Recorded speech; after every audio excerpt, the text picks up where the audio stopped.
Welcome to Choir Talks. My name is Greg O'Neill. I'm the worship pastor at Ridgecrest Baptist Church in Madison, Mississippi. Choir Talks is the podcast version of a devotion that I'll share with the choir on Wednesday nights. I'm reading through Genesis right now and thinking about a particular theme or something that reoccurs, and it's the practice of building an altar.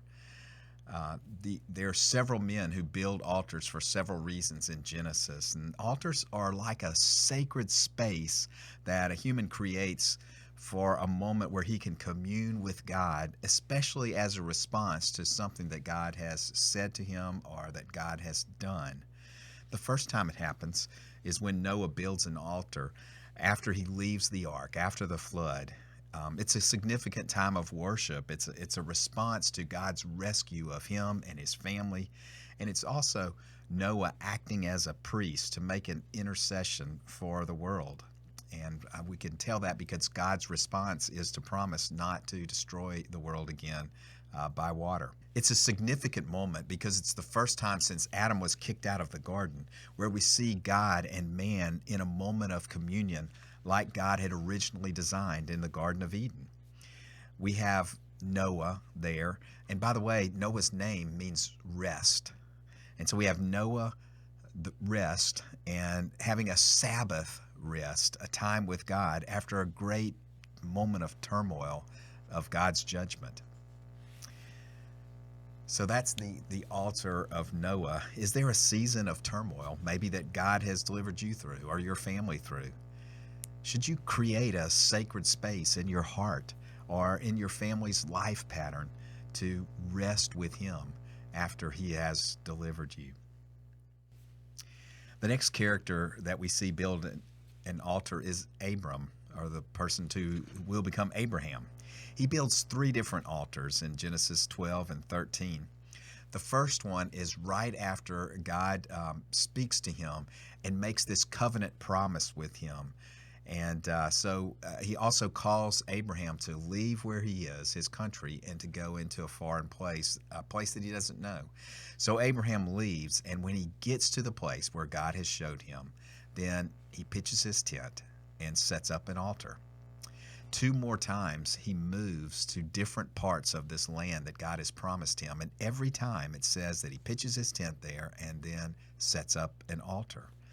He's been given a promise of God, and everywhere that promise is going to be fulfilled, he sets up a place to worship God, a place where he can commune with God. The land that God promises to Abram is going to be a sacred space for Abram and his descendants. And so he sets up an altar there to invite God's presence into each place where he is trusting God to give him and to bless his family.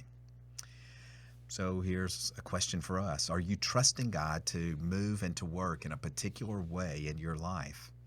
Do you need to set up a sacred space or a worship time, a set-aside time or even place where you regularly meet with the one who is faithful and is calling you? Abraham's son, Isaac, also builds an altar. In Genesis 26, it's described. It comes immediately after Isaac has a moral failure.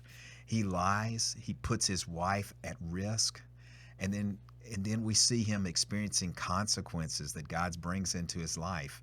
He goes through a time when God is pruning him, and then there's a reconciliation. And in that time, God speaks to him. And as a part of the reconciliation, he reaffirms the promise that God had first given to Abraham, his father. So at that moment, Isaac builds an altar where God spoke to him, and then he sets up his tents to stay right in that spot. So question for us, are you dealing with the fallout from something that you've done wrong? Are you struggling with the consequences of your sin? Do you sense that the Father is calling you back to Himself, calling you back to be reconciled with Him? Do you need to set up a sacred space in your life so that you can know and experience the cleansing and the forgiveness of your Heavenly Father? Jacob, the son of Isaac, also builds an altar in Genesis 35. At this point in his life, Jacob has wandered from God, And we see in that chapter that there are foreign gods that are in his tents and in the tents of the people of his household. He has allowed part of the culture to come into his world and to begin to take the place of worship that belongs to God alone. So God speaks to him, and he tells him to go back to Bethel, which is a place that means house of God. He sends him back to the place where he first experienced God's presence, to a place where he had a dramatic experience, a dream, where he saw heaven and saw the Father. And when he gets there, God tells him to build an altar. So Jacob is obedient. He cleans out his house of idols, and he removes the things that have taken his affection, and he goes back to that moment and that place where he learned to be obedient to the Father. He's the only patriarch that failed to set up an altar the first time that God appeared and spoke to him. But now, at this later moment in his life, he is called back to that place, and so he sets up an altar, a sacred place for God to be the supreme and number one in his life. So here's a question for us. Are there foreign gods? Are there things in your life or in your family's life that have set up base in your heart? Are they taking away attention that belongs to God alone? Do you need to go back to a place where you last heard from God? Do you need to go back to a place where God was the number one thing in your life and set up a sacred space there where he is worshiped, where God is remembered and honored as the number one thing in your life or in your family?